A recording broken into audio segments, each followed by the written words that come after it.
దేవునికి స్తోత్రం మహిమ కలుగునుగాక.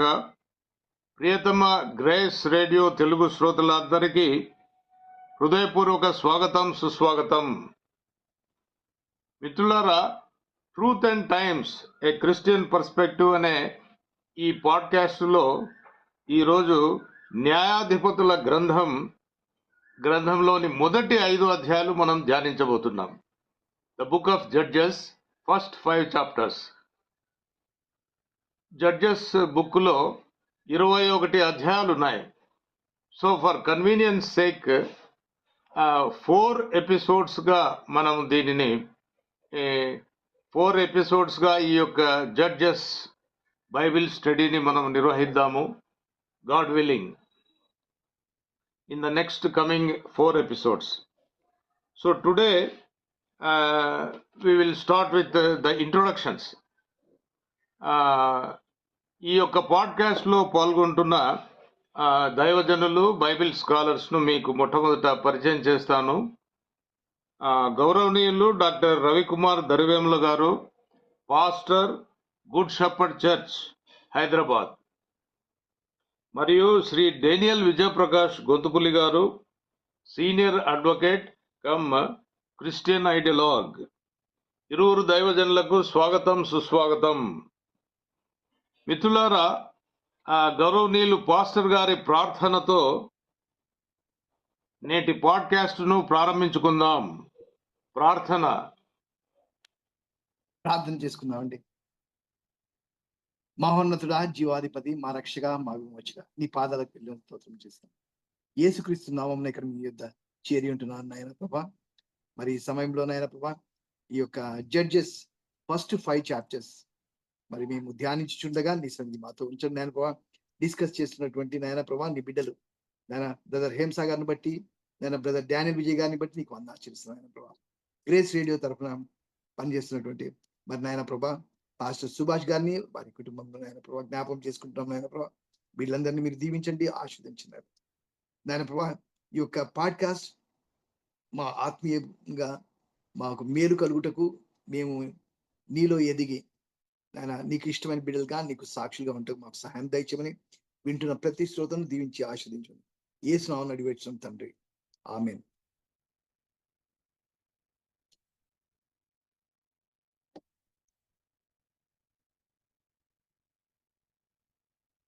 మీరు మ్యూట్ లో ఉన్నారు Sagar. Yes, thank you sir.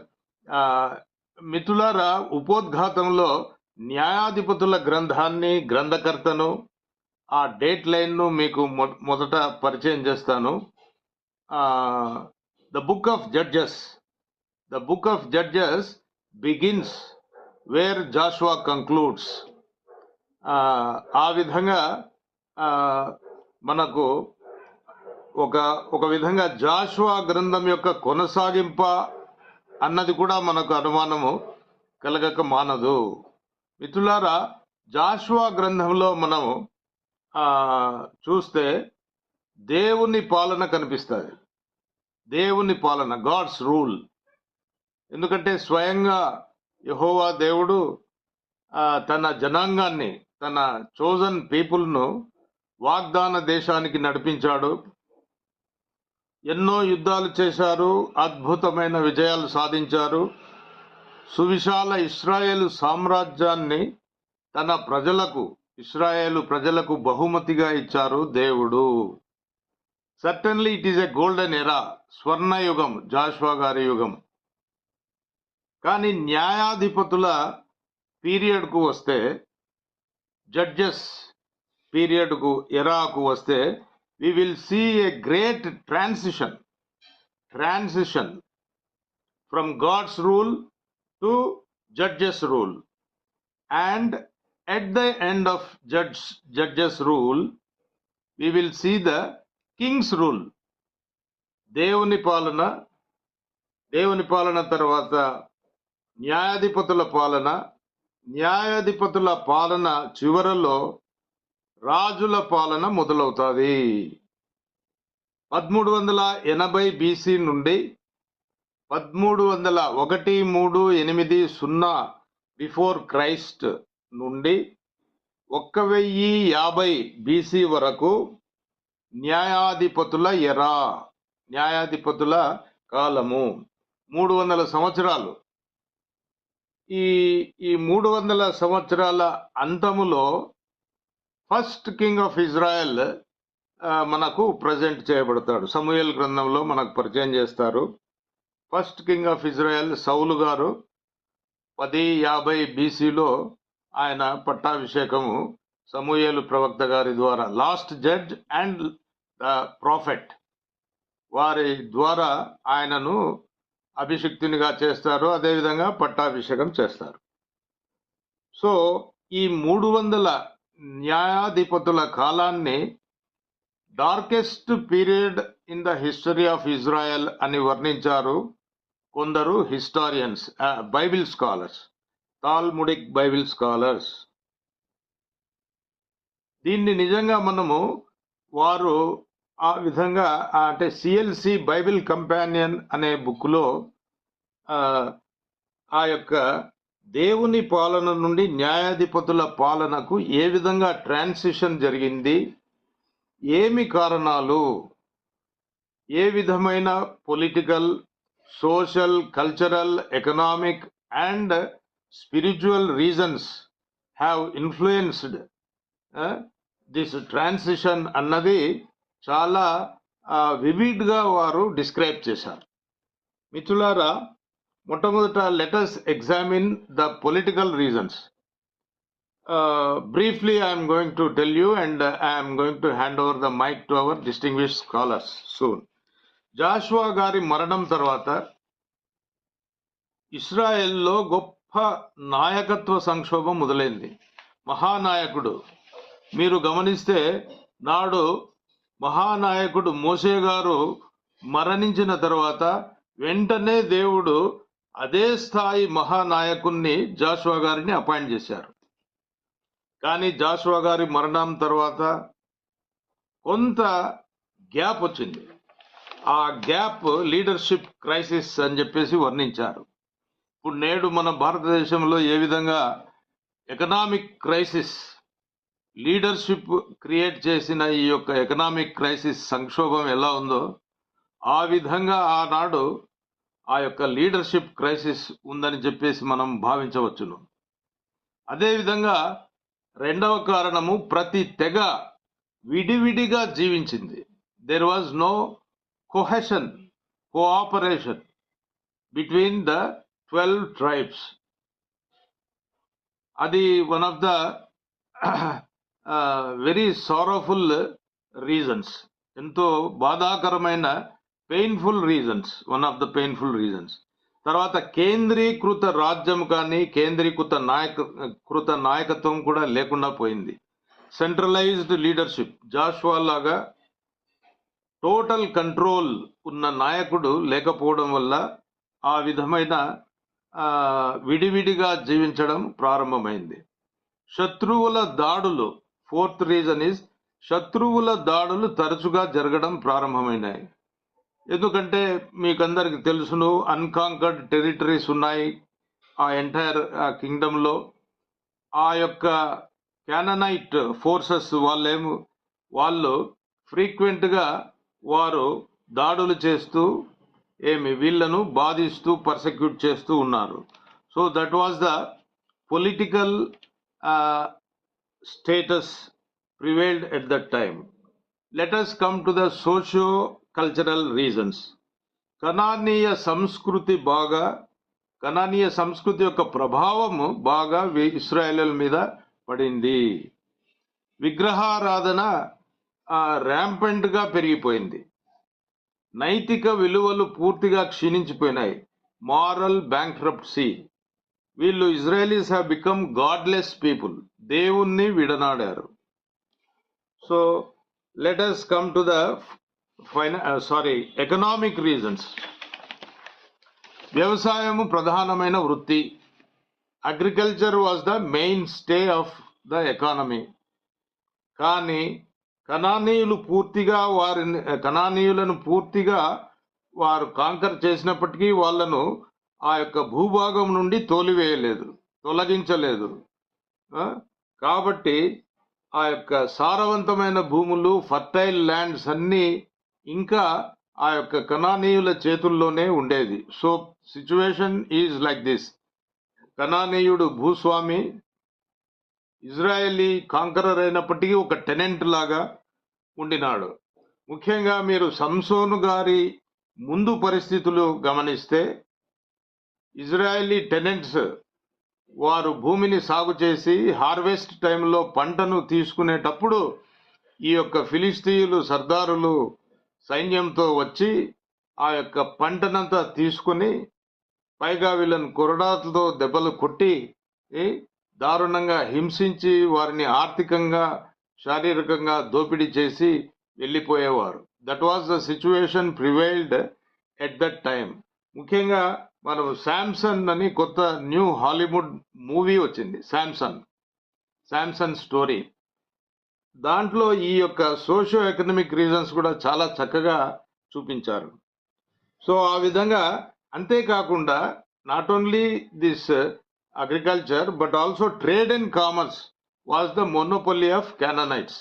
ఏ విధంగా అంటే, ముఖ్యంగా ఐరన్ ఓర్ మైనింగ్, ఆయుధాల తయారీ, ఆయుధాలు, తర్వాత యుద్ధ సామాగ్రి, ఇది that was the main trade and commerce, the main business, selling of arms to other countries.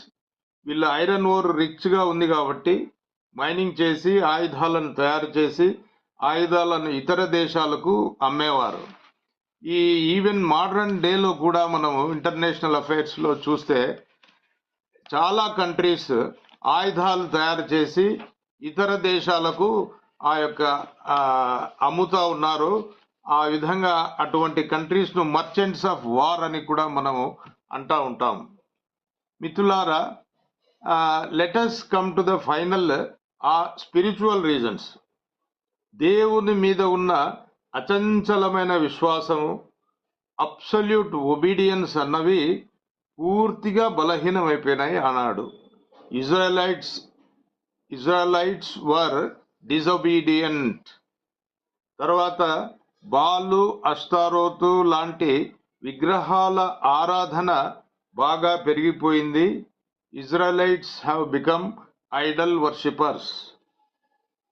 దేవునితో నిబంధనను మర్చిపోయినారు, దేవుని ఆజ్ఞలు మర్చిపోయినారు. ఆధ్యాత్మిక గందరగోళం, స్పిరిచువల్ పాండెమోనియం అని చెప్పి వర్ణించారు బైబిల్ స్కాలర్స్. ఈ యొక్క స్పిరిచువల్ సిచ్యువేషన్ను ఒక సిన్ సైకిల్గా వర్ణించారు బైబిల్ స్కాలర్స్. సిన్ సైకిల్, పాప చక్రం అని చెప్పేసి దీన్ని వర్ణించారు. 3D సైకిల్ మనం ఈజీగా గుర్తుపెట్టుకోవడానికి వారు 3D సైకిల్ అని చెప్పేసి వర్ణించారు. మొట్టమొదటిది disobedience. Disobedience led to distress, deep distress. Deep distress led to deliverance. వారు పాపపు చక్రంలో ఇరుక్కుపోయి తీవ్రంగా నష్టపోయిన తరువాత పశ్చాత్తాపం కలిగింది, దేవునికి మొరపెట్టుకున్నారు, దేవా అంటూ. ఆయన వారి మొర ఆలకించినాడు. This is the most striking feature of the book of Judges అని హిస్టారియన్స్ వ్రాశారు. We witness Lord's magnanimity, Lord's compassion, steadfastness in spite of the questionable loyalty of the fickle-minded Israelites అని కూడా వ్రాశారు. అందుకే ఈ డార్క్ పీరియడ్ అని చెప్పేసి వారు వర్ణించారు 300 సంవత్సరాలు. సో దేవుడు ఇశ్రాయేలులను రక్షించి శత్రువుల బారి నుంచి విడిపించి విమోచించడానికి గొప్ప నాయకులను ఆ రోజు వారికి ప్రసాదించినాడు దేవుడు. ఆ సైకిల్లో ఎప్పుడు వెన్ఎవర్ they pleaded, వెన్ఎవర్ they prayed, God has provided them with a great leader. ఆ లీడర్స్నే ఈరోజు మనం న్యాయాధిపతులుగా పవిత్ర గ్రంథంలో చదువుకుంటున్నాం. ఈ న్యాయాధిపతులు సుమారు 12 ప్రధానమైన వారు 12 మంది ఉన్నారు పవిత్ర గ్రంథంలో. వాళ్ళలో చాలా మంది చారిస్మాటిక్ లీడర్స్, ప్రవక్త గారు ఉన్నారు, వీరాధివీరులైన మిలిటరీ జనరల్స్ ఉన్నారు, సింహబలం కలిగిన గొప్ప బలశాలులు ఉన్నారు. ఆ విధంగా ఆ చాలా గొప్ప ఇన్స్పైరింగ్ బుక్ ఇది. కాబట్టి మిత్రులారా, ఈ న్యాయాధిపతుల గ్రంథం లోని ఫస్ట్ 5 చాప్టర్స్ లోని ఆధ్యాత్మిక సత్యాలు మన డిస్టింగ్విష్డ్ స్కాలర్స్ ను అడిగి తెలుసుకుందాం. So accordingly the first question goes to our learned advocate గారు. సార్, న్యాయాధిపతుల గ్రంథం మొదటి 2 అధ్యాయాలలోని కేంద్ర సందేశం, సెంట్రల్ మెసేజ్ అండ్ ఆధ్యాత్మిక సత్యాన్ని మీరు వివరించండి. మీకు 15 నిమిషములు. Thank you very much. To begin with, you have given a good word, central. So judges అంటేనే కేంద్ర నాయకత్వం లోపించడం. సో అప్పటి వరకు కూడా ఇశ్రాయేలీలకి ఐగుప్తులోంచి వాళ్ళని నడిపించి వచ్చినప్పటికి చూస్తే మోషే ఉన్నాడు, మోషే తర్వాత యెహోషువ ఉన్నాడు. సో ఇక్కడికి వచ్చేసరికి యెహోషువ మరణం తర్వాత ఒక కేంద్ర నాయకత్వం అనేది లేకపోయింది. It's not so simple. కేంద్ర నాయకత్వమే కాదు, చాలా బలమైన విశ్వాసం గల మరి ఆ కేంద్ర నాయకత్వం లేకపోవడంతో ఒక పెద్ద డ్రాబ్యాక్ను వాళ్ళ ఒక శూన్యం లాంటి పరిస్థితులు వెళ్ళిపోయే పరిస్థితి వాటి. సో ఇక్కడ వాళ్ళు ఏం చేశారంటే, మొదటగా మనం చూసినట్లయితే, దేవా మేమేం చేయాలి, ఎవరితో యుద్ధం చేయాలని అడగడం జరిగింది. అప్పుడు దేవుడు ఖచ్చితంగా చెప్పాడు, యూదులకు మీరు వెళ్ళి యుద్ధం చేయండి. సో అది పక్కన పెడితే నాకు ఎందుకంటే I want just highlight this point, the యూదుల యొక్క రోల్ చాలా ప్రాముఖ్యమైంది ఇక్కడ. ఎందుకంటే ఇక్కడ వాళ్ళు ప్రాముఖ్యంగా ఫస్ట్ వాళ్ళనే దేవుడు ఎన్నుకున్నాడు, వాళ్ళే యుద్ధం చేశారు, వాళ్ళు చేసుకుంటా మిగతా వాళ్ళు సహకారం తీసుకుంటా అట్లా ఏ గోత్రానికి ఆ గోత్రం యుద్ధాలు చేసుకుంటా స్వాధీనం చేసుకున్న క్రమంలో మానవుడు అంటే పాపం చేయనివాడు ఎవడు లేడు ఈ భూమి మీద అని చెప్పి మనకి సొలొమోను గారు చెప్పినట్టు, సో మనం కంప్లీట్గా we are not faithful, even to this day we are not faithful. So యూదా గోత్రము దావీదుకి దారి ఇచ్చింది, దావీదు నుంచి యేసుక్రీస్తు దారి ఇచ్చింది. So they paved way for the birth of Christ. ఆయన వచ్చే నిరూపించాడు, పాపం లేకుండా, ఎటువంటి పాపం లేకుండా జీవించచ్చని నిరూపించాడు, ధర్మశాస్త్రాన్ని నెరవేర్చాడు, తండ్రి చిత్తాన్ని మొత్తం నెరవేర్చి మనకి పాప వివక్షను కల్పించాడు. సో ఇది చాలా ప్రధానంగా మనం యూదుల యొక్క పాత్ర మనం గుర్తుపెట్టుకోవాల్సిన అవసరం ఉంది. ఇవాళ కూడా చూస్తే మరి బెంజమిన్ నెతన్యాహు వీళ్ళందరూ కూడా చూస్తే మరి అది ఇందాక మీరు అన్నట్టు వాళ్ళు ఎన్ని తప్పులు చేసినప్పుడు కూడా ఇవాళ దేవుడు వాళ్ళని హెచ్చిస్తూనే ఉన్నాడు. ఈ రోజుకి 70% మెస్సియాని విశ్వసించారు, అయినప్పుడు కూడా దేవుడు వాళ్ళని హెచ్చిస్తూనే ఉన్నాడు. And they are the most powerful in the world even to this day. So అది ఎప్పుడు కూడా మనం గుర్తుపెట్టుకోవాల్సింది ఏంటంటే, అది ఆయన ప్రేమ వల్లనే still we are surviving. It is not because of what we are, it is because of him. మన దేవుడి వల్లనే మనం నివసిస్తున్నాం. సో ఇక్కడ ఒక్కొక్క అంశం మనం చూసుకుంటూ వెళ్ళినప్పుడు ఇక్కడ మరి ప్రధానంగా మనకి జరిగేది ఏంటంటే, నాయకత్వం లేకపోవడం, వీళ్ళకు కూడా విశ్వాసంతో ముందుకెళ్ళినప్పటికీ ఒక పక్కన మళ్ళీ అవిశ్వాసం, భయం. అంటే విశ్వాసం, అవిశ్వాసం లేకపోతే భయం తీసుకుంటే, these 2 are the parallel lines of railway track. They travel together. ఏది దేని ఓవర్ పవర్ చేస్తే ఇంకోటి అవుతుంది. అంటే ఇక్కడ ఫర్ ఎగ్జాంపుల్ మనల్ని అవిశ్వాసం ఓవర్ పవర్ చేస్తే మనం పాపంలోకి పడిపోతాం, భయంలోకి వెళ్ళిపోతాం, పాపంలోకి పడిపోతాం. So we need to always see that only our faith, only our righteous life overcomes the sin. లేకపోతే ఆ విశ్వాసాన్ని మనం ఓవర్కమ్ అయ్యే పరిస్థితులు ఎప్పుడు కూడా నిత్యం మనల్ని మనం చెక్ చేసుకుంటూ, దేవుడి యొక్క శక్తిని అడుగుతూ, దేవుని యొక్క కాపుదలను అడుగుతూ మనం ముందుకు వెళ్ళాల్సిన అవసరం ఖచ్చితంగా ఉంది. ఇక్కడ మనం ఒక్కొక్క అంశాన్ని చూసుకుంటూ వెళ్తే, మొట్టమొదటి ఇందాక చెప్పినట్టు మనకి యెహోషువ తాత యూదులు వెళ్ళారు. తర్వాత ప్రధానంగా చూసినట్లయితే మనకి యూదా వంశస్థులు యెరూషలేంని కొల్లబెట్టి కాల్చివేశారు. 1:8 చూస్తే యూదా వంశస్థులు యెరూషలేంని కొల్లబెట్టి కాల్చివేసి వాళ్ళు దాన్ని స్వాధీనం చేసుకున్నారు.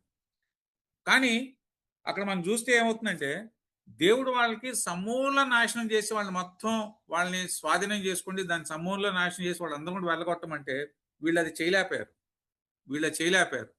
ఇక్కడ మనం చూస్తే 19, 20, 21 చూస్తే 19వ అధ్యాయం 1వ అధ్యాయం 19వ వచనం చూస్తే యెహోవా యూదా వంశస్థులకు తోడై ఉన్నందున వారు మన్య దేశం స్వాధీనపరచుకునిరి. అయితే మైదానమందు నివసించు వారికి ఇనుప రథములు ఉన్నందున వారిని వెళ్ళగొట్టలేకపోయారు. దేవుడితోనే తోడై ఉన్నందువలన మొత్తం స్వాధీనం చేసుకున్నారు. మరి ఇనుప రథాలు దేవుడికి స్వాధీనం చేసుకోవడం చేత కదా? అంటే ఇక్కడ మళ్ళీ వీళ్ళ అవిశ్వాసమే, వీళ్ళ భయమే. విశ్వాసంతో దేవుడి మీద విశ్వాసంతో జయించారు. మళ్ళీ ఒక దగ్గరికి వస్తే భయం, అవిశ్వాసం. నెక్స్ట్ చూడండి, చాలా స్పష్టంగా 20వ వచనంలో చూస్తే మనం, మోషే చెప్పినట్లు వారు కాలేబుకు హెబ్రోన్ తీయగా అతడు 3 అనాకీలను అక్కడ నుండి పారదోలి దాన్ని స్వాధీనపరుచుకునేను. So at the age of 85 what did Caleb do? At the age of 85 Caleb దేవుడి మీద విశ్వాసంతో హీ కుడ్ విన్ ఓవర్. అదే మిగతా వాళ్ళు చేయలేకపోయారు. అట్లాగా మనకి 21 చూడండి, యెరూషలేములో నివసించు యెబూసీయులను బెన్యామీనీయులను వెళ్ళగొట్టలేదు. యెబూసీయులు బెన్యామీనులతో కూడా నేటి వరకు యెరూషలేములో నివసిస్తున్నారు. సో అట్లా ప్రతి గోత్రం కూడా కొంతమంది అలా వదిలేయడం అనేది వాళ్ళ యొక్క అవిశ్వాసానికి కారణం. అదే వాళ్ళని పాపంలోకి నెట్టేసింది.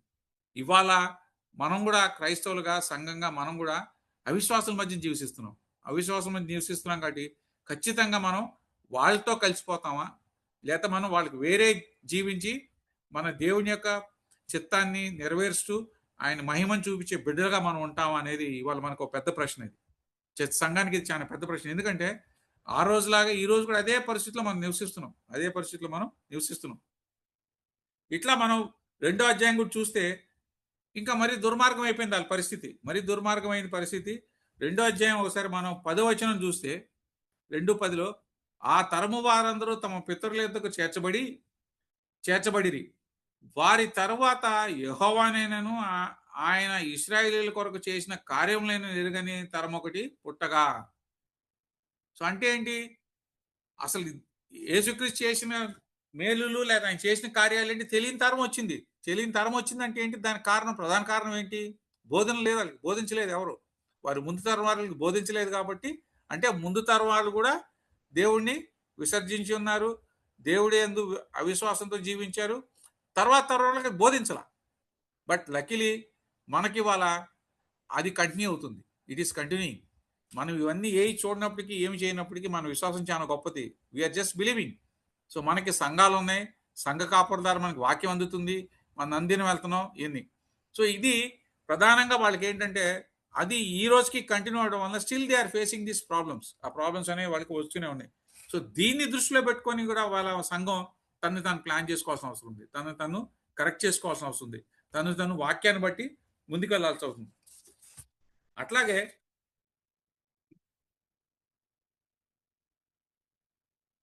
ఇక్కడ మనకి ఏమైందంటే, దేవుడు వాళ్ళు న్యాయాధిపతులను అపాయింట్ చేసుకుంటూ వచ్చాడు. సో న్యాయాధిపతులను అపాయింట్ చేసుకుంటూ వస్తున్న క్రమంలో న్యాయాధిపతికి మధ్యన గ్యాప్ లో కూడా వాళ్ళు పడిపోయిన పరిస్థితి మనకి స్పష్టంగా వాక్యంలో రాయబడింది, 2వ అధ్యాయంలో రాయబడింది. సో అంటే గ్యాప్ లో కూడా పడిపోయారు. అంటే ఏంటి? సాతాను అంత బలంగా పనిచేస్తున్నాడు, వీళ్ళలో ఉన్న బలహీనతలు వీళ్ళు బలహీనత వీళ్ళు పడిపోయారు. సో ఇవాళ కూడా అదే పరిస్థితి మనకి ఉంది, నేటికి సమాజంలో అదే. సో మనకి ఎప్పుడు అంటే we are living in sin. So we must be very cautious. మనమే కాదు, మన పిల్లల్ని ప్రధానంగా. ఎందుకంటే ఒకప్పుడు బయటికి వెళ్ళాలి, పాపం చేయాలన్నా ఏం చేయాలన్నా బయటికి వెళ్ళాలి. కానీ వాళ్ళు బయటికి వెళ్ళాలి అసలు. Everything is at delivery at door steps. Easily accessible అయిపోయింది అన్ని. Everything is easily accessible has become. వ్యభిచారం దగ్గర నుంచి మొదలు పెడితే, మద్యపానం దగ్గర నుంచి మొదలు పెడితే, ఏదైనా కానీ anything is easily accessible. It is delivered at your door steps. So అటువంటి పరిస్థితిలో ఉన్నప్పుడు టెంప్టేషన్ లీడ్స్ టు సిన్ అని, టెంప్టేషన్ మనకి దగ్గరగా ఉంది కాబట్టి చాలా జాగ్రత్తగా మనం జీవించాల్సిన అవసరం ఉంది. స్పష్టమైన వాక్యాలు మనకు ఉన్నాయి. సో పాత నిబంధనల నుంచి చూసుకుంటే మనకి కొత్త నిబంధనలోకి వస్తే చాలా స్పష్టంగా మనకి రాయబడి ఉన్నది. వాక్యాలు కూడా మనం చూసుకుంటే చాలా స్పష్టంగా రాయబడి ఉన్నాయి. ఒకసారి విల్ జస్ట్ సీ 1 పేతురు 1:6. 1 పేతురు 1:6 మనం చూసినట్లయితే 1:16 నేను పరిశుద్ధుడై ఉన్నాను కనుక మీరును పరిశుద్ధులై ఉండుడని రాయబడి ఉన్నది. కాగా మీరు విధేయులకు పిల్లలై మీ పూర్వపు అజ్ఞాన దశలో మీకుండిన ఆశలను అనుసరించి ప్రవర్తింపక, మిమ్మును పిలిచిన వాడు పరిశుద్ధుడై ఉన్న ప్రకారము మీరును సమస్త పరివర్తన యందు పరిశుద్ధులై ఉండండి. అంటే టోటల్ సమస్త పరివర్తన, మనం మొత్తం టోటల్ మన యొక్క టోటల్ బిహేవియర్కి సంబంధించి మనం పరిశుద్ధులుగా జీవించాలి. ఎందుకంటే ఇవాళ I just code a small example.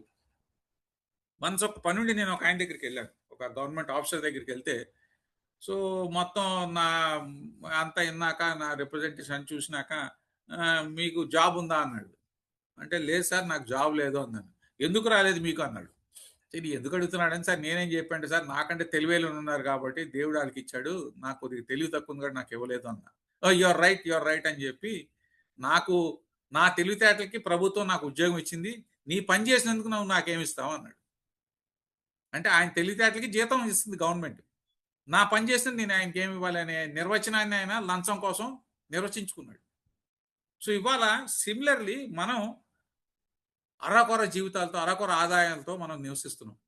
So లంచగొండి అనే టెంప్టేషన్ మనం లోన్ అవుతున్నామా, లేకపోతే మిగతా బలహీనత లోన్ అవుతున్నామని కూడా మనం గమనించుకోవాల్సిన అవసరం ఉంది. ఎందుకంటే ప్రతిదానికి ఏదో reason, we can reason out, చేసిన తప్పుకి రీజన్ అవుట్ చేసి ఫలానా కారణం చేతి ఇది చేసిన ఫలానా. సో అలా కాకుండా, సో కాబట్టి అనుక్షణం మనల్ని పరీక్షించుకుంటూ మనం ముందుకు వెళ్ళాల్సిన అవసరం మనకి చాలా స్పష్టంగా ఉంది. ఎందుకంటే ఎప్పుడైతే డిసొబీడియన్స్ వస్తుందో మనలో, that will lead to sin. whenever disobedience coming to us, it will lead to sin. కాబట్టి అది చాలా జాగ్రత్తగా మనం చూసుకోవాలి. ఒకసారి జేమ్స్ 4:4 చూద్దాం. యూదా రాసిన గ్రంథము 4:4.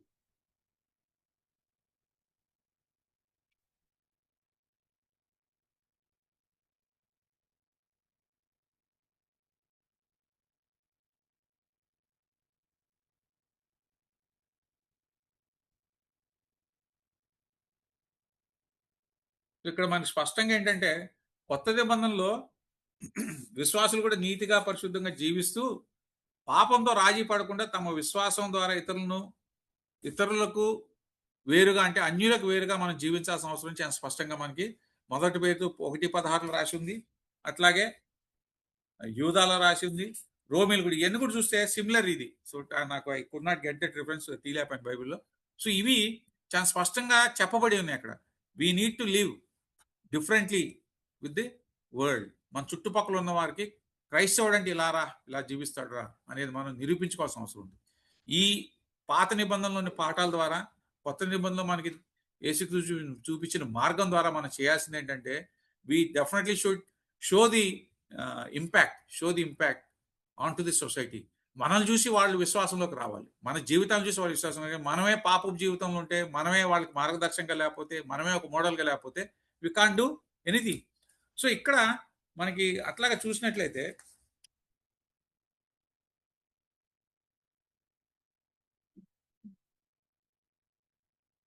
ఈ ఇంప్లికేషన్స్ అనేవి చాలా ఉన్నాయి సంఘానికి. ఇవాళ we have many theological implications. ఎందుకంటే ల్యాక్ ఆఫ్ లీడర్షిప్, ఆ రోజు కేంద్ర నాయకత్వం ఎలా లేదో ఇవాళ కూడా we don't have a centralised leadership. So అందుకనే మన మీద జరిగే దాడుల్ని, మన మీద జరిగే వాటిని మనం తిప్పికొట్టలేని పరిస్థితిలో ఉన్నాం అనేది నా వ్యక్తిగత అభిప్రాయం. ఎందుకంటే ఆ రోజు మోషే దేశం మొత్తాన్ని నడిపించాడు, మోషే తర్వాత మరి యెహోషువ నడిపించాడు, ఆ తర్వాత అనేక మంది న్యాయాధిపతులు నడిపించారు, ఆ తర్వాత రాజులు నడిపించారు. సో ఇవాళ మనం అన్యులైన రాజుల యొక్క పరిపాలన మనం ఉన్నాం. ఒక పక్క అన్యులైన రాజుల యొక్క పరిపాలన ఉన్నాం, ఓ పక్క మనం దేవుని బిడ్డలుగా మనం ఉన్నాం.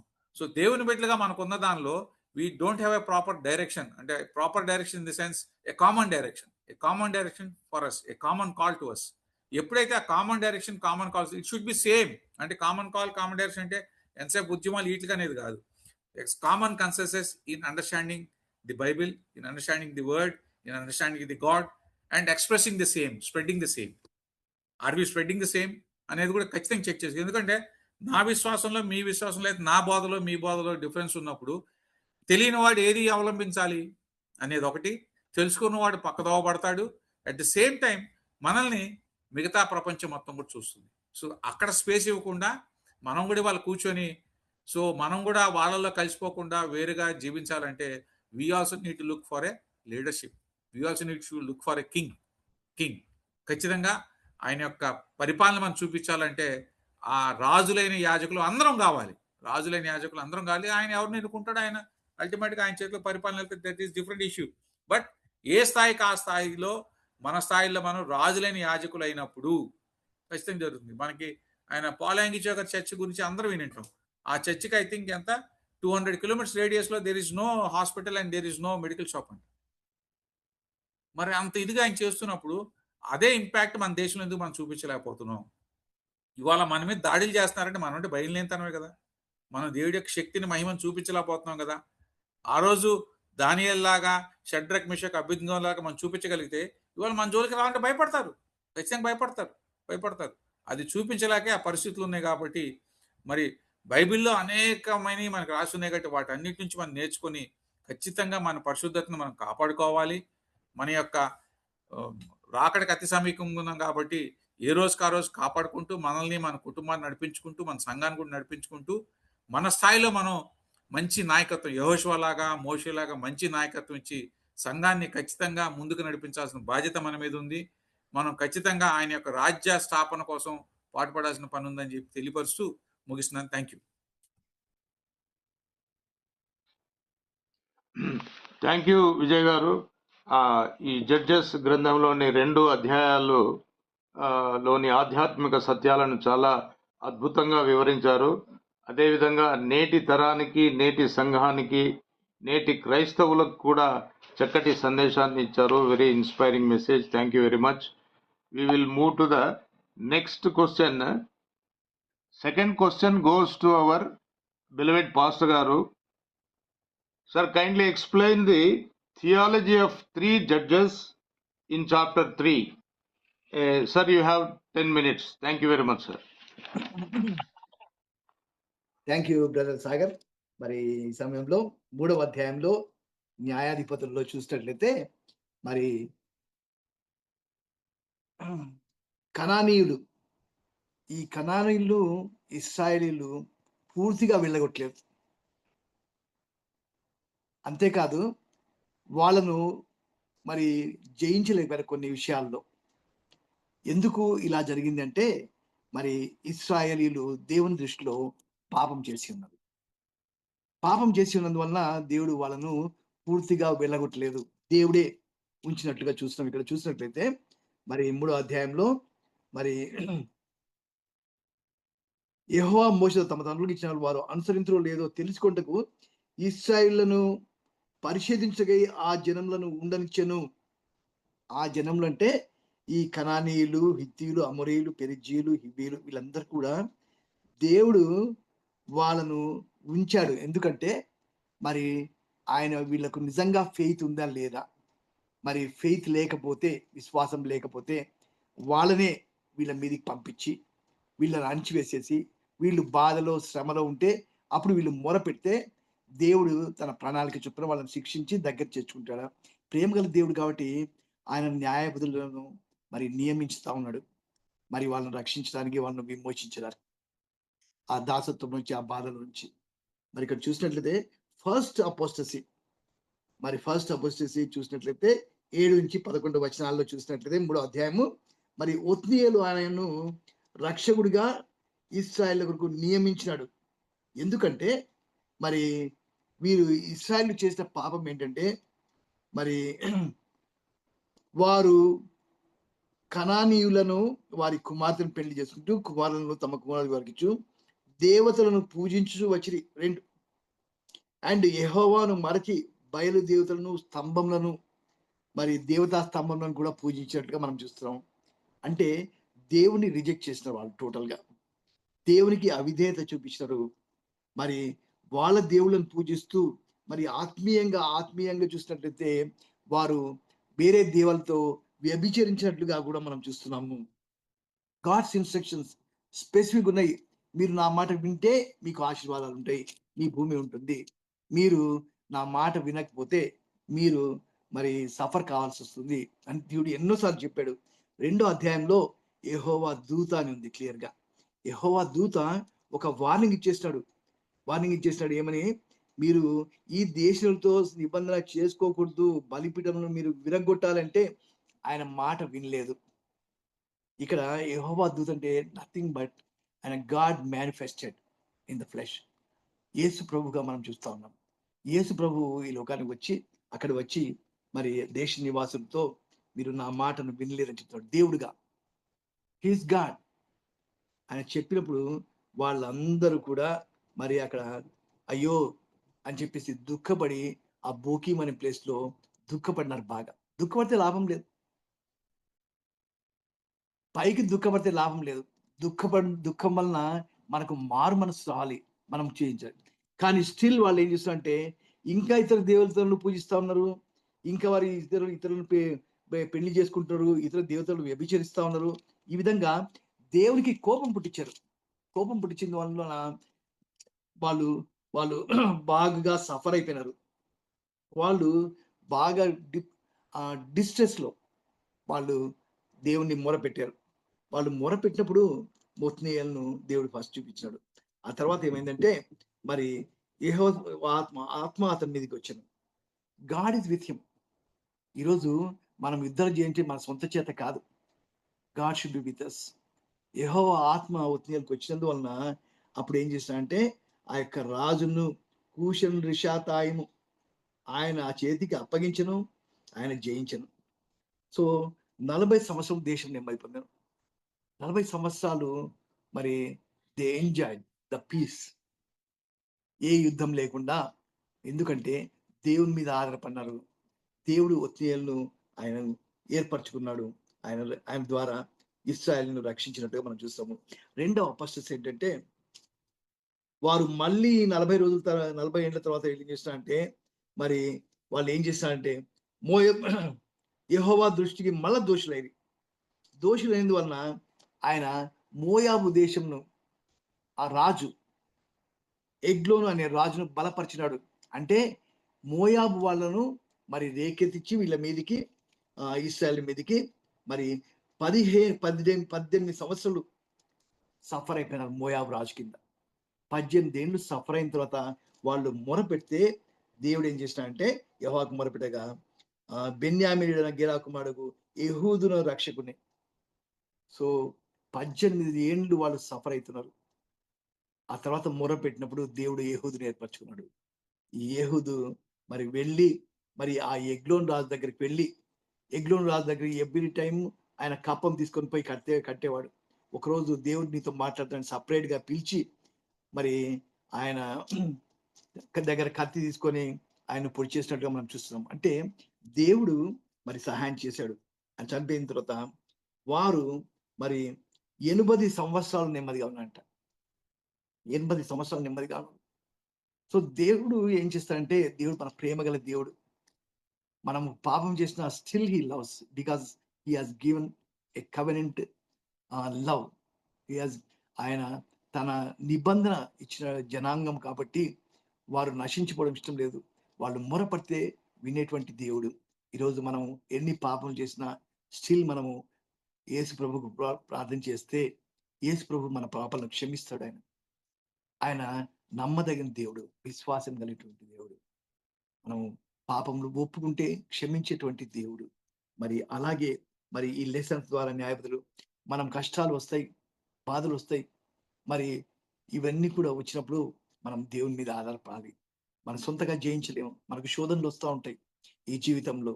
మరి ఇవన్నీ వచ్చినప్పుడు కూడా should live, walk with God and walk in his righteousness.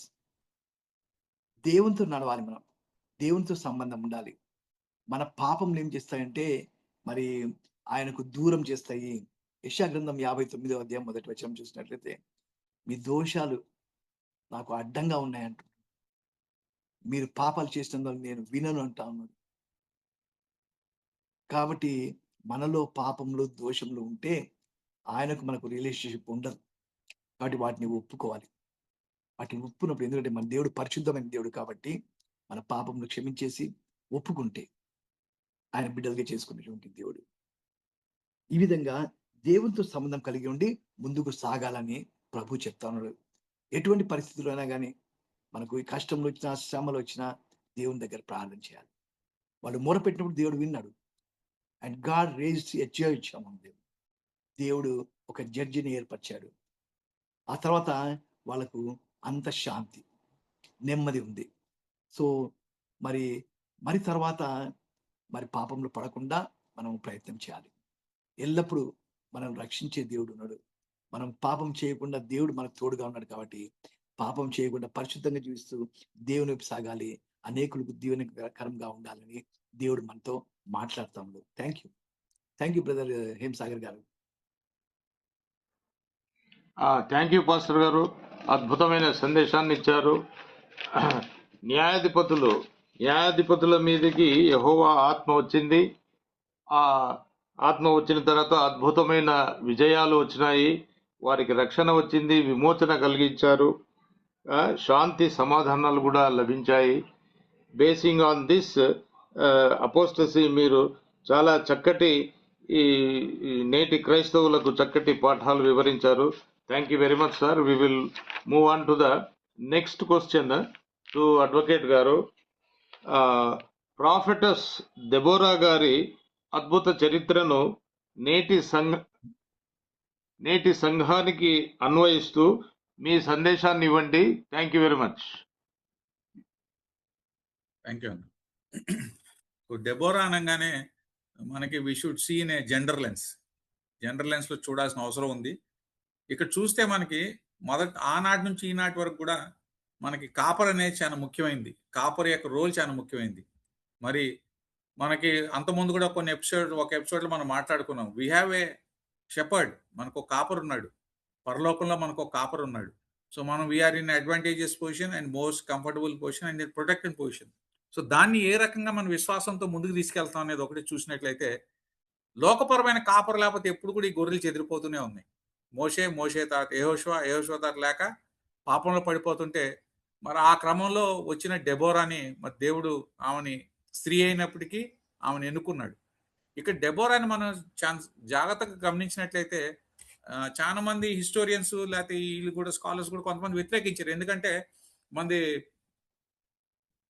పితృస్వామి సమాజం కాబట్టి, మేల్ డామినెన్స్ సొసైటీలో ఉన్నాం కాబట్టి ఫిమేల్ అనగానే చాలా లోకువా మనం ఇచ్చేయలేం. కానీ ఆ రోజు చూసినట్టయితే ఆమె ఒక చెట్టు కింద కూర్చొని she had various roles. She had a civil role as a judge, similarly ఒక ప్రవక్తిని. At the same time she was a mother.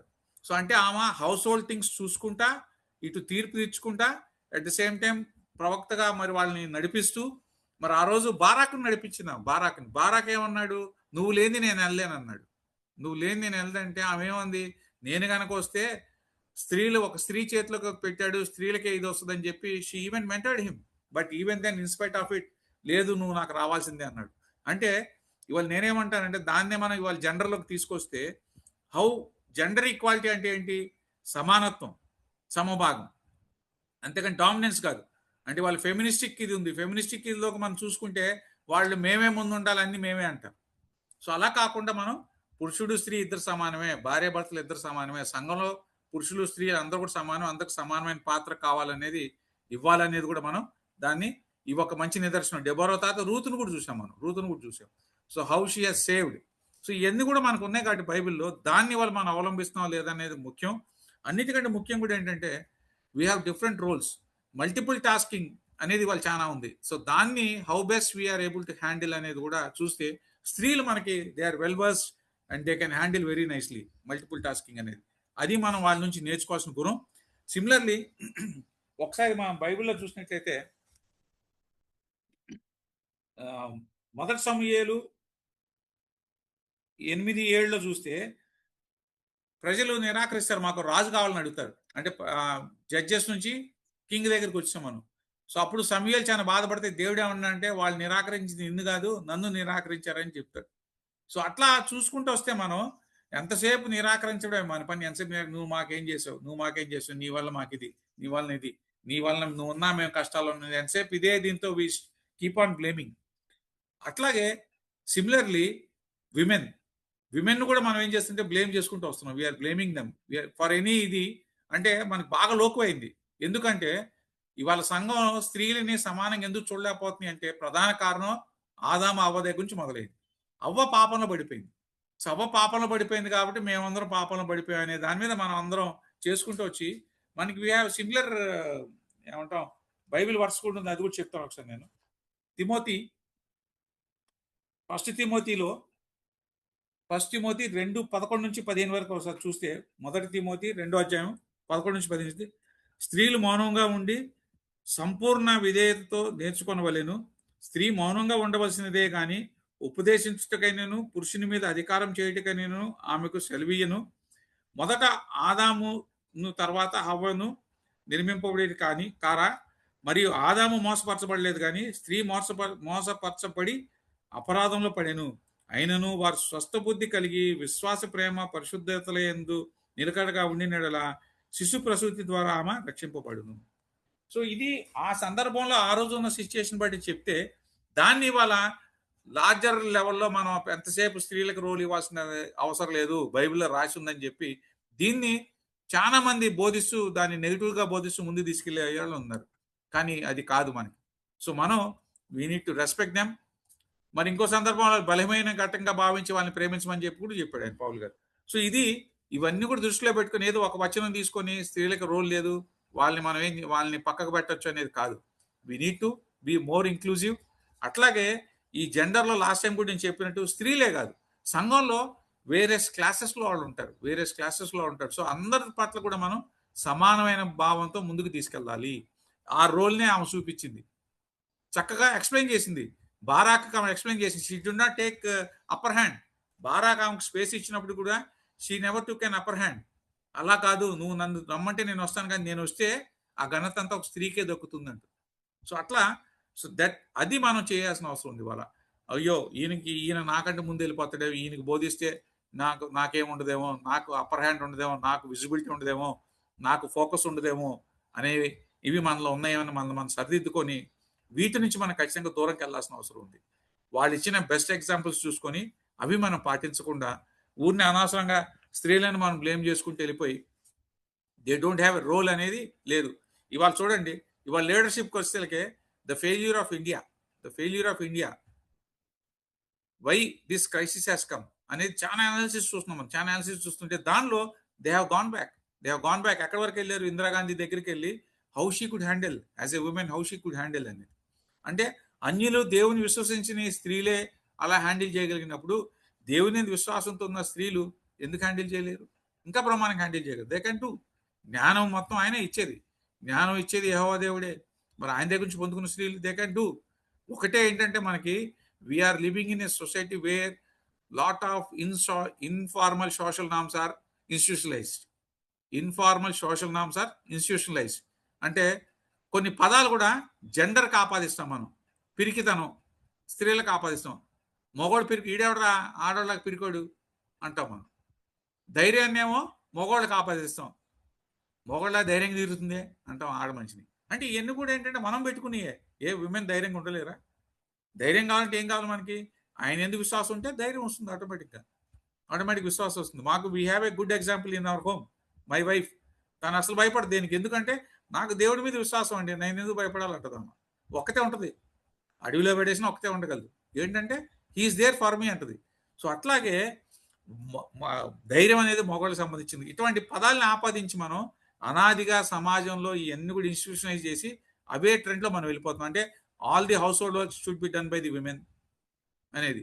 But here డిబోరా కొన్ని నేను చదివాను, టైం లేదుగా చెప్పలేకపోతున్నాను. డిబోరా డిడ్ ఆల్ దీస్ థింగ్స్. ఇంట్లో డొమెస్టిక్ వర్క్ చేసుకుంది, తల్లిగా పిల్లల్ని చూసుకుంది, అట్ ద సేమ్ టైం ప్రవక్తగా రోల్ ప్లే చేసింది, సిమిలర్లీ సివిల్ రోల్ కూడా ప్లే చేసింది ఒక జడ్జిగా. అన్ని multi tasking she could do. So అలాగే ఇవాళ స్త్రీలు చేయగలరు కాబట్టి వాళ్ళకి స్పేస్ ఇద్దాం, అందరం కలిసి ముందుకెళ్దాం. అందరం కలిసి దేవుని రాజ్యంలో మనం అందరూ పాలిభాగవాలని చెప్పి అందరం కలిసి ఏక మనసు ప్రార్థన చేస్తే అసాధ్యమైంది ఏమీ లేదు. ఆయనకి అసాధ్యమైంది ఏ లేదు. సో వీటి నుంచి మనం నేర్చుకొని ఎక్కడెక్కడ మనల్ని మనం సరిదిద్దుకోవాలి, ఎక్కడెక్కడ మనల్ని కరెక్ట్ చేసుకోవాలని చెప్పి కోణంలో మనం ఆలోచించుకుంటూ ఏదో ఒక బైబిల్ వాక్యాన్ని పట్టుకొని దాన్ని నెగిటివ్గా చెప్పి స్త్రీలని సంఘంలో దూరం చేయకుండా, లేకపోతే మిగతా వాళ్ళని అదే జెండర్ కోనలే నీకేం తెలుసురా, నీకు చదువు లేదు, నువ్వు లేనోడు, నేను ఇంత పైన ఉన్నాను, ఇంత దీనిలో ఉన్నాను, నేను కోర్స్ చేసి వచ్చానంటే చెప్పుకోకుండా అందరిని కూడా గౌరవిస్తూ అందరిని ప్రేమిస్తూ ఇంక్లూజివ్ మెకానిజంలో ఖచ్చితంగా అందరం కలిసి వెళ్తే, ఎందుకంటే ఇంక్లూజివ్ మెకానిజం లేకే మనం ఎవరికి వాళ్ళని వేరు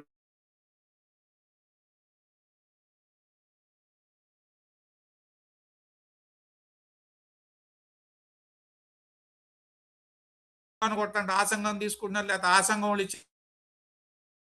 చంకాపర్ని ఇది చేస్తున్నారు, మనలోంచే బయటకు వెళ్తున్నాయి ఇన్ఫర్మేషన్, ఎక్కడి నుంచే వెళ్తారు శత్రువుల దగ్గరికి.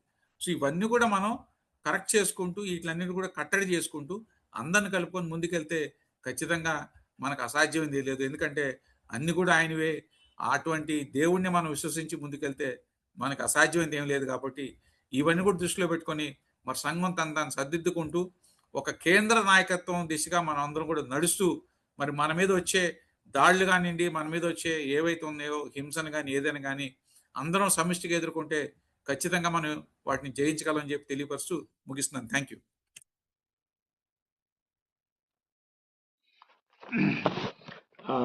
థ్యాంక్ యూ విజయ్ గారు. Very thought provoking and very inspiring message మీరు ఇచ్చారు. ముఖ్యంగా బేస్డ్ ఆన్ స్క్రిప్చర్స్ మంచి సోషల్ మెసేజ్ మీరు ఇచ్చారు. మీరు చెప్పినట్లు నిజంగా ఎవరు అవుట్ స్టాండింగ్ ఉమెన్ లీడర్స్ ఎవరున్నా కానీ వెంటనే దెబోరా గారితో పోలుస్తూ ఉంటారు. మీరు ఇఫ్ యు రిమెంబర్ 1973లో యామ్ కిప్పూర్ వార్ జరిగింది. Israel versus Egypt and other Arab countries. వాళ్ళందరూ సమైక్యంగా వచ్చి పండుగ రోజు యూదుల మీద దాడి చేస్తే, ఇజ్రాయెల్ మీద దాడి చేస్తే నాటి ప్రైమ్ మినిస్టర్ శ్రీమతి గోల్డా మీర్ గారు మరి ఎంతో పయస్ లేడీ. ఆమె దేవుని యందు ఎంతో భయభక్తులు గలది. ఆమె నాయకత్వంలో ఇజ్రాయెల్ అద్భుతమైన విజయాన్ని ఆ రోజు తిరుగులేని విజయం. అప్పటి నుంచి అరబ్స్ నైదర్ ఈజిప్ట్ నార్ అదర్ అరబ్ కంట్రీస్ ఎప్పుడు కూడా ఇజ్రాయెల్ మీద ఇంతవరకు దాడి చేయలేదు. ఆ విధంగా తిరుగులేని విజయం సాధించారు. అప్పుడు ప్రపంచమంతా ఆమెను దెబోరా ఆఫ్ ఇజ్రాయెల్ అని చెప్పేసి ఆమెను వర్ణించారు. This is the history, recorded history. కాబట్టి wonderful, thank you, wonderful message. తర్వాత final message of our pastor గారు. సార్, న్యాయాధిపతుల గ్రంథంలోని మొదటి 5 అధ్యాయాల కేంద్ర సందేశం ఏమిటి? నేటి భారతీయ క్రైస్తవులకు ఏమి పాఠాలు నేర్పిస్తుంది? ప్రార్థన ఆశీర్వాదంతో మీ యొక్క సందేశాన్ని ముగించండి sir. Thank you very much sir. మీకు 15 minutes time. Thank you very much sir. Thank you sir. Judges chapters 1 to 5 మనము ఇప్పుడు ఆల్రెడీ మనం డిస్కస్ చేసాము. మరి మొదటి అధ్యాయంలో చూసినట్లయితే దేవునికి ప్రాధాన్యత ఇవ్వాలి. మనము ఎటువంటి డిసిషన్ తీసుకోవాలన్నా ఫస్ట్ యూ షుడ్ ప్రే. దేవుని బిడ్డలుగా మనము ప్రార్థన చేసి ముందుకు వెళ్తున్నామా లేదా? వారి ఇశ్రాయేల్ జనాలందరూ ప్రార్థన చేసినప్పుడు దేవుడు వాళ్ళ ప్రార్థన విన్నాడు. ఎవరు ముందుకెళ్ళాలి అంటే యూదా జనం ముందుకెళ్ళాలి. అంటే గాడ్ గివ్స్ ఆన్సర్స్. మన దేవుడు జీవం గల దేవుడు. And God leads to victory. దేవుని మాట వింటే మనకు జయం ఉంటుంది. ఎప్పుడైతే యూదాలు వెళ్ళాలి అని అన్నాడు దేవుడు, యూదా వాళ్ళు వెళ్ళినప్పుడు వాళ్ళకి జయం ఇచ్చాడు. అంటే only God leads you to victory. Every Christian మనం ఫైట్ చేయాలి. మనం సాతాన్తో ఫైట్ చేయాలి. మరి అంతేకాదు ఈ యొక్క లోకంతో ఫైట్ చేయాలి, పాపంతో ఫైట్ చేయాలి. ఇవన్నీ ఫైట్ చేయాలంటే only God will help us. God leads you to victory. And sin is a reproach to any people. Sin, పాపము అనేది మరి మనకు అపజయం కలుగజేస్తుంది, అవమానం కలుగజేస్తుంది. కాబట్టి మరి అక్కడ ఇశ్రాయేలీలు ఇతర దేవతలతో వ్యభిచరించడము, అంతేకాదు ఇతర కుమార్తెలతోటి మరి కనానీయులతోటి వాళ్ళు వివాహాలు చేసుకోవడము, ఇవన్నీ చూసిన వల్ల వారు ఇతర దేవతలను పూజిస్తూ దేవుణ్ణి విసర్జించినట్లుగా చూస్తున్నాము. When they don't give importance. అంతేకాదు వారి దోషములు మరి అడ్డంగా ఉన్నాయంట దేవునికి. అంతేకాదు వారి పాపం చేసినందున ఆయన తన ముఖాన్ని మరుగు చేసినట్లుగా మనం చూస్తున్నాము. మరి నిజంగా మరి God is a loving God, but at the same time he hates. He is angry when you sin కదా. మరి 2వ అధ్యాయంలో చూసినట్లయితే దేవుడు చాలా కోపం వచ్చింది. కాబట్టి 2వ అధ్యాయం 14 కాబట్టి యెహోవా కోపాగ్ని ఇశ్రాయేలు మీద మండెను. ఎందుకంటే వాళ్ళు పాపం చేశారు. పాపం చేస్తే దేవునికి ఉగ్రత, కోపం వస్తుంది. మరి అదే సమయంలో మరి వాళ్ళు ఏం చేసిన, దేవుడు ఏం చేసినాడంటే ఆయన దోచుకుని వారిని అప్పగించారు. మనం పాపం చేస్తే దేవుడు ఏం చేస్తాడంటే మనల్ని వేరే వాళ్ళకు, శత్రువులకు అప్పగించేస్తాడు. కానీ at the same time he's a loving God. ఇక్కడ దేవుడు ఏమంటున్నాడంటే వారు దోచుకొని వారి చేతి నుంచి ఇశ్రాయేలును రక్షించిరి. దేవుడు ఏం చేసినట్టే వారి కొరకు న్యాయాధిపతులను పుట్టించాను. He raised judges. ఎందుకంటే వాళ్ళ ద్వారా ఇశ్రాయేలును రక్షించినట్లుగా మనం చూస్తున్నాం ఎవ్రీ టైం. సో దేవుడు మరి ప్రేమ కలిగిన దేవుడు, అంటే వాగ్దానం చేసిన దేవుడు, నమ్మదగిన దేవుడు. మరి 3వ అధ్యాయంలో చూసినట్లయితే మరి దేవుడు ఒత్నీయేల్ ద్వారా మరి ఏహూదు ద్వారా మరి యుద్ధాలు చేసి వాళ్ళకు విమోచన లేకపోతే శాంతి కలిగించినట్లు మనం చూస్తున్నాం, రక్షించినట్లు. బట్ గాడ్ రీజెస్, దేవుడు వాళ్ళకు తోడుగా ఉన్నాడు. దేవుడు ఏర్పరిచిండు కాబట్టి దేవుడు వాళ్ళకు సహాయం చేసినాడు. మరి దేవుడు సహాయం చేసినప్పుడు మరి మనము ఈ యొక్క చరిత్రను బట్టి మనం ఎదుర్కొంటే మనము we have to walk with God and walk in righteous way. అంటే పాపమును త్యజించి, పాపమును విసర్జించి మరి పరిశుద్ధంగా జీవించాలి, దేవుని ఆజ్ఞలు పాటించాలి. అప్పుడు God will bless us and God will guide us. దేవుడు మనకు ప్రొటెక్షన్ ఏమి కాదు, దేవుడు మనల్ని నడిపిస్తాడు అండ్ దేవుడు మనకు జయం ఇస్తాడు అన్నమాట. సో అంతేకాదు మన దేవుడు శాంతినిచ్చేటువంటి దేవుడు. God doesn't like wars. యుద్ధాలు చేయడం మనకి ఇష్టం లేదు. ఏదో ఒక దినం యెషయా గ్రంథము 2వ అధ్యాయం 4వ వచనం చూస్తే వన్ ఫైన్ మార్నింగ్ దేవుడు ఏం చేస్తున్నాడంటే యెషయా 2:4లో చూసినట్లయితే మరి దేవుని యొక్క వాక్యంలో యుద్ధము నేర్చుకుంటా ఇక మానివేయును. అంటే ఇంకా యుద్ధం వద్దు. There is permanent peace. యేసుక్రీస్తుని నమ్మి విశ్వాసం ఉంచిన తర్వాత మనకు ఒక మంచి స్థలము, శాంతి గల ప్రదేశంలోకి మనము ప్రవేశించబోతున్నాము. అది గాడ్స్ ప్రామిస్. కానీ ఈ లోకంలో జీవించినంత వరకు you have to fight. You are a soldier. Every Christian is a soldier. మరి అలాగే సోల్జర్ లాగా మనం ఉంటున్నామా? సోల్జర్ దేవుని వాక్యంలో ఎట్లా ఉందంటే తిమోతికి రాసిన 2వ పత్రిక మరి 1-4 వచనం చూస్తే క్రీస్తు యేసునందు కృప చేత బలవంతుడు కావాలి. నీకు స్ట్రెంగ్త్ ఎప్పుడు వస్తుంది అంటే ఒక యాజ్ ఎ సోల్జర్గా క్రీస్తు యేసునందున్న కృప వలన బలవంతుడు కమ్ము. So God's grace is there with you. Yesu Kristu కృప నీ మీద ఉంది. అందుకనే నీవు ఇతరులకు బోధించే సామర్థ్యం నమ్మకమైన మనుషులకు అప్పగించు. నీవు విన్నవి చేసినవి you should be a model. అంతేకాదు నువ్వు నేర్చుకున్నవన్నీ ఇతరులకు చెప్పాలి. వాళ్ళు కూడా నమ్మకంగా వాళ్లకు నీవు అప్పగించాలి. క్రీస్తు యొక్క మంచి సైనికుని వల్లే నాతో కూడా శ్రమను అనుభవించు. So every Christian is a soldier. ఈ న్యాయాధిపతులు మనం చూసినట్లయితే వాళ్ళు ఫైట్ చేస్తున్నా మనం చూస్తున్నాం. దేవుని బిడ్డలుగా ఫైట్ చేస్తూ ఉండాలి.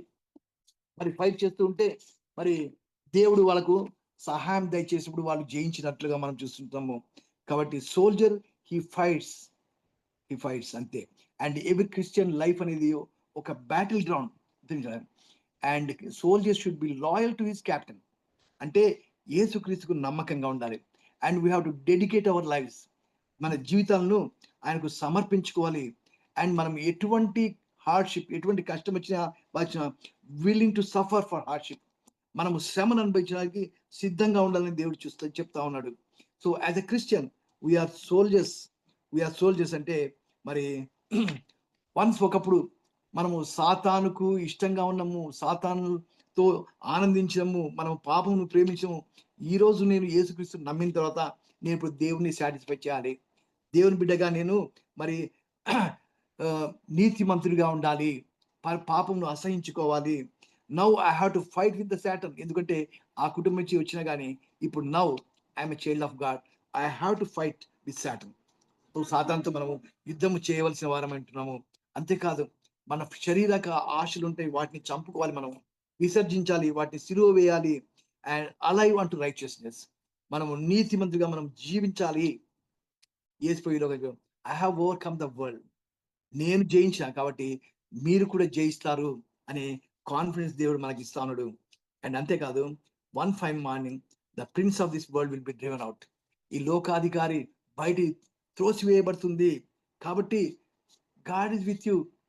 నీవు సాతాను జయించలేకపోవచ్చు, కానీ when God is with you you can fight, you can overcome, you can win the war. So Christ ఈ సోల్జర్స్ కు మరి పవర్ ఎక్కడి నుంచి వస్తుందంటే మరి క్రీస్తు దగ్గర నుంచి. సో క్రీస్తు యొక్క శక్తి నా మీద ఉంటుంది అనే నమ్మకం ఉండాలి. అపోస్తలుడు పౌలు అన్నట్లు మరి అదేవిధంగా మరి పర్సీవరెన్స్, మరి ఆయన క్రీస్తు నందు సద్భక్తి ఉంటే మనం హింస పొందుతాము. లాయల్ టు హిమ్, ఎటువంటి శ్రమ వచ్చినా ఎటువంటి అయినా యూ షుడ్ పర్సీవర్, కష్టపడాలి, అంతవరకు నమ్మకంగా ఉండాలి.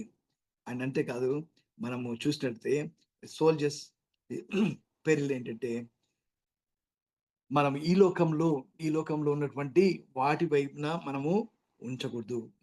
ఇక్కడ ఉన్నటువంటి ఎటువంటి పరిస్థితులు కూడా నువ్వు రాజీ పడకూడదు. ఈ లోకంతో కానీ ఈ యొక్క సైతాన్తో కానీ శరీరాశలతో కానీ మనం రాజీ పడకుండా నమ్మకంగా ఉండాలి. అండ్ అంతం వరకు నమ్మకంగా ఉంటే దేవుడు మనకు జయిస్తాడు. And God is with you. So మనం చేసే యుద్ధాల పోరాటంలో God is God has given us దేవుడు సర్వాంగ కవచాన్ని ఇచ్చాడు. ఆ సర్వాంగ కవచాన్ని మనం ధరించుకోవాలి. ఎఫ్ఎస్సీయులకు రాసిన పత్రిక 6వ అధ్యాయం 8-10 చూసినట్లయితే మనము ఆయన రక్షణ శిరస్థానం, సత్యమైన బెల్ట్, మైమరువు, నీతి అనే మైమరువు, షీల్డ్, విశ్వాసం అనే డాలు, కత్తి స్వోర్డ్, మరి ఆత్మ ఖడ్గం తీసుకుని ఆ సర్వాంగ కవచం తీసుకుని సిద్ధ మనసుతో ముందుకు వెళ్ళాలి. సిద్ధ మనసు జోళ్ళతోటి అలా ఉండాలని ప్రభు కోరుతున్నాడు. Are you a soldier of Christ? Kristu యోధుడుగా ఉంటున్నావా లేదా? మరి క్రీస్తు యోధుడుగా ఉంటాడంటే should be ready to fight till అయ్యండి. అలాగూ ఫైట్ చేసి నువ్వు గెలవాలని ప్రభు కోరుతున్నాడు.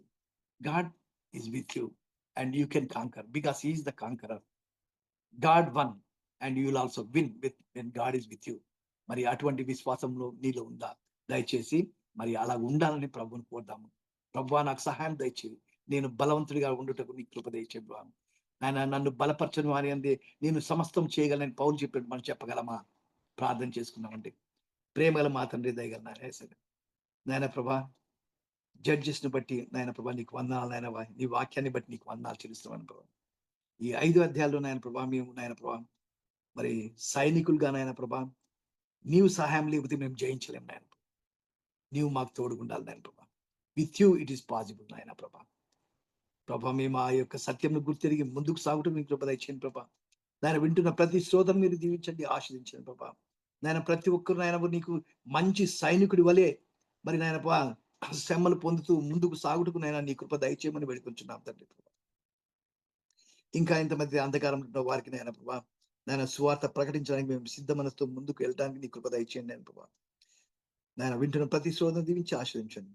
నీకే స్తుతులు చెల్లిస్తూ మా ప్రభువుని రక్షకుడు యేసుక్రీస్తు పేరిట ప్రార్థించి అడిగి వేడుకొంచున్నాం తండ్రి. ఆమేన్, ఆమేన్. మన పరమ తండ్రి దేవుని యొక్క ప్రేమయు, మన ప్రభువును రక్షకుడు యేసుక్రీస్తు కృపయు, పరిశుద్ధాత్మ దేవుని అన్యోన్య శ్వాసం చేయండి. వింటున్న ప్రతి శ్రోతకి ఇప్పుడు ఎల్లప్పుడు సదాకాలం తోడండి నడిపించిన గాక. ఆమేన్, ఆమేన్, ఆమేన్. ప్రేజ్